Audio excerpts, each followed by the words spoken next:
This is not a sponsored video. Oh, okay. Posters.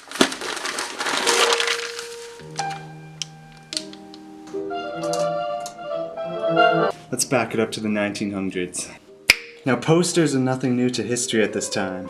Ever since a printing press could print larger than an 8.5 by 11 sheet of paper, printing was relevant. It was known as broadsides.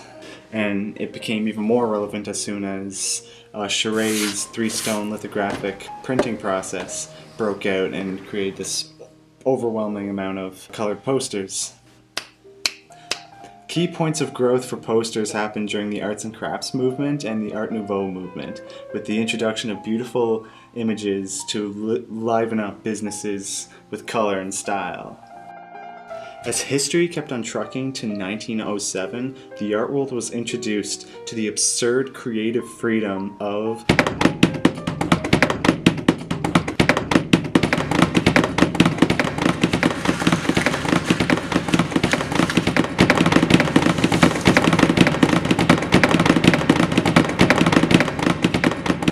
abstract.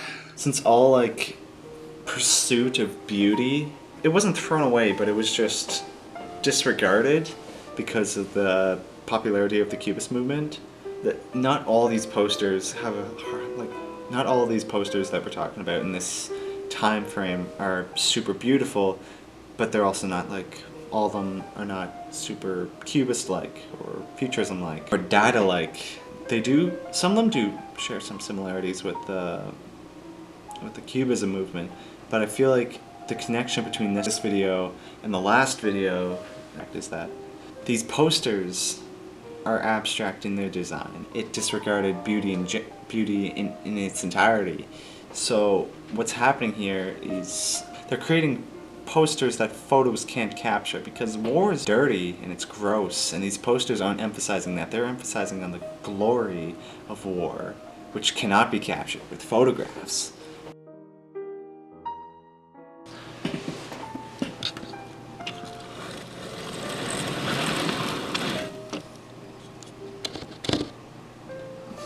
Short history lesson within a history lesson. December 12th, 1901, Guglielmo Marconi transmitted a signal across the Atlantic Ocean, hence a radio.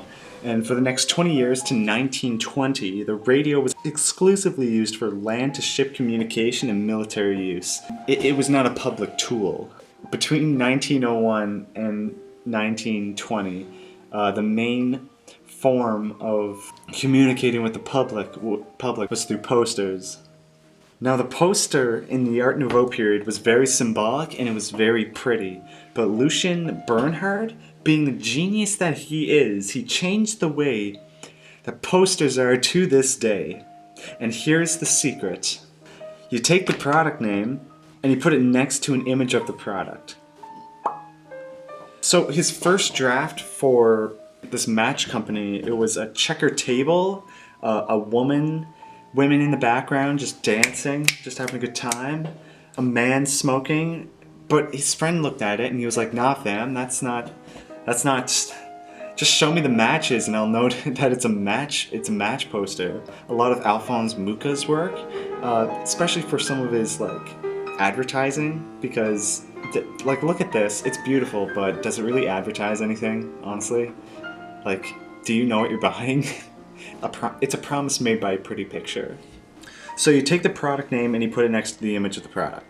And to put it into specific terms, they called it Plaque-Style, which is, it's German for poster style, which is just flat colors and a simple design. Bold lettering. I'm gonna edit that in there somewhere. It's basically the posterize filter in Photoshop, if any of you guys have used Photoshop. Yeah.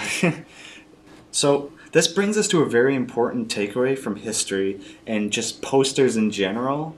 It's the integration of the word and the image. This is so important to note because posters from the past, while they were super beautiful, in order for a public poster to be recepted by the highest possible demographic, they had to be legible by the least intellectual citizen. AKA, if this guy can understand it, then these people can understand it. This is just a commercialization standpoint though, less so an artistic one, but it is important as artists to be able to communicate to all audiences depending on your projects. Now posters back then, they weren't trying to get your butt into the new Avengers movie. No fam, they were trying to get your ass on a boat that's on its way to the beaches of Normandy.